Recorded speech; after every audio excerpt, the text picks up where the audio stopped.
I watched few scenes a week ago or so, just few scenes, and after I didn't know what came over me. I was just feeling horrible, you know. No, kids thought that this is cool. You know, they actually, kids by thousands, you know, all over Europe were emulating the example of this girl. You know, this is teenage. And I was thinking, when I read that book in my teenage, I thought that, you know, this heroin scene is very cool. You know, as a matter of fact, I mean, I myself, you know, tried it, you know. Never went that far, thank God. You know, but I was attracted to the scene. You know, I like to, you know, like vandalizing, you know, public properties and stealing money and you know, stealing big roll of cheese. I thought that was cool. We broke into a store and there was a big roll of cheese like this big. We rolled it out the store. And there was a slope and the thing ran ahead of us and we had to chase it down the street before we lost it. We thought that was cool. And you know, when you speak of it like this, you know, it is like a funny scene, you know, a bunch of guys running after a huge roll of cheese rolling down the street. But when I read few paragraphs now, you know, and watched few scenes of the movie, for God's sake, I was so depressed. You know, I thought that this is one of the most horrible things that can happen to one. What's the difference? This is the lesson for tonight. What is the difference? The difference is when you're in your teenage, you're a victim of your own hormones. You know, the hormones are boiling. You think there's a whole world out there for you to conquer, to explore. You think that life and world is just filled with opportunities for you. But actually, and physical pain. I mean, I remember so many times, you know, get so stoned with my friends and just wake up on the beach and you wake up in the morning, your body hurts like hell, but it's kind of interesting. Because you're a teenager, there's no really pain that pains you, you know, it's just kind of interesting. You know, now you get, and I'm 36, I get a little cold and I'm like, my God, leave me alone. You know, previously you get a cold, get a fever, that was interesting, you know, like, higher the better. You know, because you don't perceive pain as acute because of the boiling of the hormones. And you have this attitude towards life. I mean, often I pass by bars and then you see young men and women hanging in there. And I'm thinking, what's going on in here that's attractive? For God's sake, they're doing nothing. I mean, have you ever seen anyone in a bar do something? They're just sitting there. There's like really not much going on. But what's going on is the hormones boiling, and it's the sexual attraction, you know, and the whole thing seems interesting. That's all that's going on in there. It's like put a bunch of herbs in a pot, boil it, and there's something going on in there, you know. So that's the life of a teenager. However, once you pass the teenage, then you face life. Then you start becoming more objective about life. And for some people, that becomes depressing, you know, because now they have to face many new things in life. Why do you think? Why are guys recruited for the army when they're in their 16, 17, and 18 years old? Because they think they're invincible. I mean, I was a soldier, you know, and I was 18. I was 18 when I was in the army. And I remember, and war was going on in Bosnia. You might have even heard of it, you know. War raging, you know. I was sent there as a soldier. We entered the city, and we actually chased the people out of the city. And you couldn't tell who's a soldier, who isn't a soldier. I mean, who's going to shoot at you, who's for you, who's against you. I mean, it was a big mess, you know. And you know, you enter a house, and then you see bodies torn apart and all kinds of things, you know. And as a teenager, somehow or other, you just don't see anything. I mean, I, for a moment, didn't think something could happen to me. Guys left and right of me were falling down, dead and wounded, and all kinds of things, you know. And all I was thinking, I remember I saw a big building, and I realized it was a radio station. and all I could think about jazz CDs. I was thinking, I'm gonna get tons of jazz music. I love jazz music.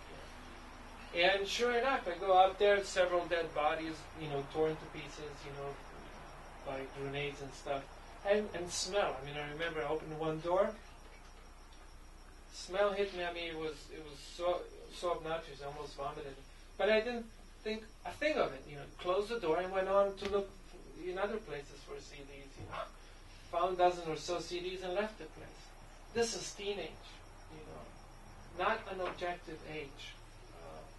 And then, just to complete the story of this girl's life, she became quite a celebrity because of the book and because of the movie. She even nowadays lives from royalties of the book sales. And the sad story is that she actually never got over the heroin addiction.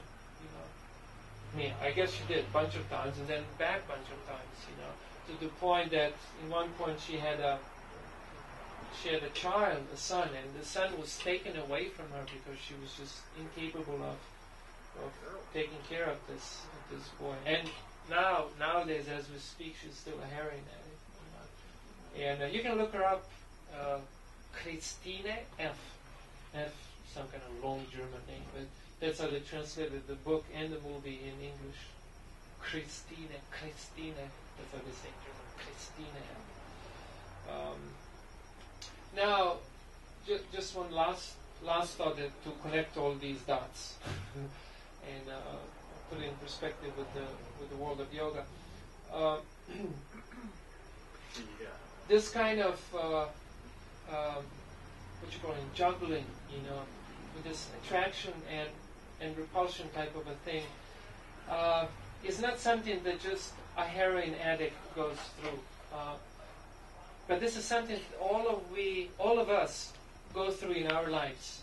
I mean, her life might have been an extreme, heroin or no heroin, or how far down do you go? But the point is that any kind of sensual attraction, has a potency to take you as far down as that. And the only thing that counts here, the only thing that helps, is our ability to say no to the pleasure. Like I told once, first time I smoked a joint, this friend of mine told me, don't do it, you're going to like it. That's the point. That's the point, I want to enjoy it. Says, but then you're going to spend all your money on it, but it doesn't matter if I like it, this is what I was telling him, Because anyways, I'll spend my money on something that I like. If I'm going to like this, I'll spend it on this. So what I'm saying is that this is the path of sensual attraction. That once you sign up for this program of sensual attraction, it is only your ability to say no to sensual attraction that may prevent you from going as far extreme as this girl, now an adult woman in her 50s. And most of people don't think they're going to go that far, and most people don't go that far. But just think for a moment, how many times in your life you messed it up just because you were attracted to a temporary situation that would provide you temporary pleasure. Ruin your relationship, messed up your school, missed on life prospering opportunities. Messed up marriage. You name it. We all have examples like this. Why? Just because of an attraction to temporary pleasure, to a situation that would offer us temporary pleasure, we were not able to say no to it. So attractive. I offended my mother a billion times, betrayed my friends. So many times, on small levels or extreme levels. So what I'm trying to say is that that this is where the life of yoga begins. That one learns to like they say, get a grip on life. Get a grip of yourself. And that's what yoga does to you. That's where yoga begins, because you cannot be objective about this world unless you have the ability unless you have the ability to withdraw your senses from the field of sensual attraction. And that doesn't mean that, you suffer for the rest of your life. But what I'm saying is that when your senses come in contact with sensual objects, you don't lose control. But rather you're able to be objective. In other words, you have the experience, but you have the freedom. You don't lose your freedom. Because once you lose your freedom, it's only a matter of question how far down and deep can this drag you. And this is just one example of Christine, of her life. And the best thing, she's still alive, and after all that trouble, she still wasn't able to shake this off. Now, how to go about practicing, living the lifestyle of yoga, that for some other time, But it all begins with first hanging out with people who are at least endeavoring to get a grip on life. Very valuable. I think this is an invaluable gift that spiritual life can give to one. That you can have experiences of this world but not lose freedom over it. It's quite an art. All right. If anyone has any questions or comments, or would like to say anything on this topic, you can do that now.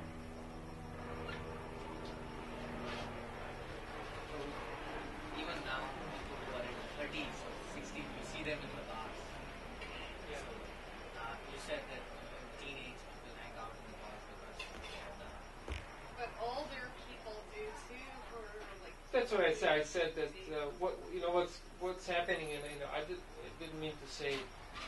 didn't mean to cast a moral judgment on whether going to bar is okay or not. I was just saying, like, when you look like in a bar, like what's happening is boiling of hormones and stirring the sensual attraction. what I'm going to say is also that unless we practice to stop the tendency, it does not go automatically. No, it does not. That's why, practice makes perfect. And anyone who thinks can become a yogi just by occasionally thinking about it, that might be a beginning, but that's definitely not going to take you to an accomplishment of yoga. Yoga means practice, It means you interact with the world. You walk down the beach and you see a beautiful sunset. Just watch your emotional state. You become attached to it? Don't become attached to it. Just observe it. It's beautiful, but that's where the freedom comes from. People have been singing about freedom at least since I was born, and probably even before. But real freedom has nothing to do with other people. It's all about you and how you interact with the world. Christine's life is an extreme, but in all of our lives, this is happening all the time. People get addicted to pretty girl, so addicted to eating sweets, and then she gets pimples, no boys want it.